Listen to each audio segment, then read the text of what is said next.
at tagapanguna rin ng kasalang ito, akin po ngayong binabanggit, Louie and Zenai, I charge you to keep this covenant not only as a pledge of faith to each other, but also as your promise to God that you will honor the vows you made before God and you made before one another.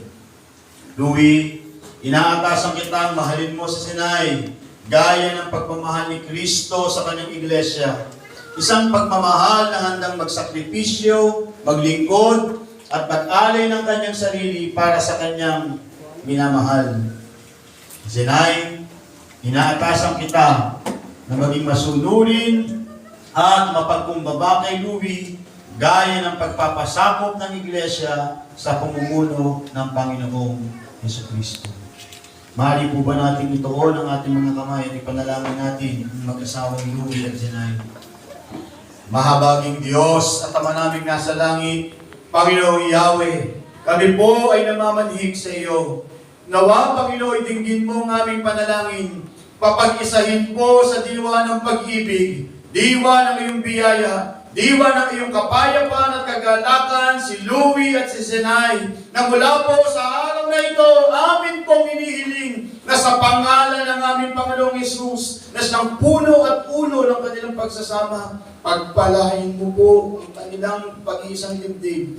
Pagpalain mo po ang kanilang pamilya. Ikaw, Panginoon, na mag-ayos ng bawat sigalot. Ikaw ang mag-ayos ng bawat nalilitong daan. At ikaw, Panginoon, na maging liwanag, kalakasan, kapangyarihan, at walang humpay na biyaya sa kanilang pagsasama. Panginoon, amin pong hinihiling, sawayin mo po ang anumang gawa ng kaaway, nasisira at ahadang sa patuloy na malalim na pag-iibigan at pag-iisang dibdib nila. Panginoon, dalangin ko nga po, ikaw ang maging kalakasan nila sa panahon ng matinding kagipitan. Ikaw ang maging kapangyarihan nila sa anumang uri ng tukso at kahirapan na maaari nilang danasin.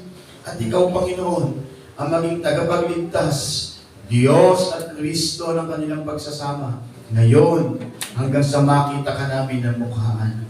Muli, O Diyos, ang pagpapala, pagsama, pag-ingat, at pagliligtas mo po ay mapa kay Zenai at kay Louie at sa kanilang mga anak at buong pamilya. Kaya naman aking pong inihiling, O Diyos,